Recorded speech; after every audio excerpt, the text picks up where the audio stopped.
ನೀವು ಇಂದು ಬದುಕುತ್ತಿರುವ ಸಾಮಾನ್ಯ ಬದುಕು ಮತ್ತೊಬ್ಬರ ಕನಸಾಗಿರಬಹುದು. ಈ ಮಕ್ಕಳನ್ನ ನೋಡಿ, ಒಂದು ಪ್ರೈವೇಟ್ ಸ್ಕೂಲ್ನ ಅಸೆಂಬ್ಲಿಯನ್ನ ಇಷ್ಟೊಂದು ಕ್ಯೂರಿಯಾಸಿಟಿಯಿಂದ ನೋಡ್ತಾ ಇದ್ದಾರೆ.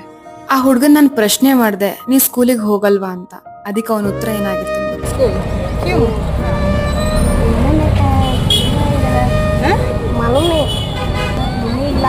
ಮಮ್ಮಿ ಇಲ್ವಾ? ಅಪ್ಪ ಎಲ್ಲಿ? ಅಪ್ಪ ಕೆಲ್ಸಕ್ಕೆ ಹೋಗಿ. स्कूल जाने का मन है? स्कूल जाऊंगा लेकिन मेरा पापा नहीं करता.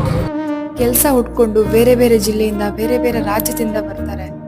ಆದ್ರೆ ಇಲ್ಲಿ ಆ ಮಕ್ಕಳನ್ನ ಸ್ಕೂಲಿಗೆ ಸೇರಿಸೋ ಯೋಚನೆ ಮಾಡಲ್ಲ. ಆ ಹಳ್ಳಿಲಿ ಮಕ್ಕಳು ಸ್ಕೂಲಿಗೆ ಹೋಗ್ತಿರ್ತಾರೆ, ಬಟ್ ಇಲ್ಲಿಗೆ ಬಂದು ಡ್ರಾಪ್ ಔಟ್ಸ್ ಆಗ್ತಾರೆ. ಅವ್ರ ಪೇರೆಂಟ್ಸು ಅವ್ರ ಬಗ್ಗೆ ತಲೆ ಕೆಡಿಸ್ಕೊಳ್ಳಲ್ಲ. ಸರ್ಕಾರದಲ್ಲಿ ಪ್ಲಾನ್ಸ್ಗಳು ತುಂಬಾನೇ ಇದೆ ಡ್ರಾಪ್ ಔಟ್ಸ್ ಮಕ್ಕಳನ್ನ ಸ್ಕೂಲಿಗೆ ವಾಪಸ್ ತರಕ್ಕೆ, ಬಟ್ ಎಕ್ಸಿಕ್ಯೂಷನ್ ಆಗಲ್ಲ.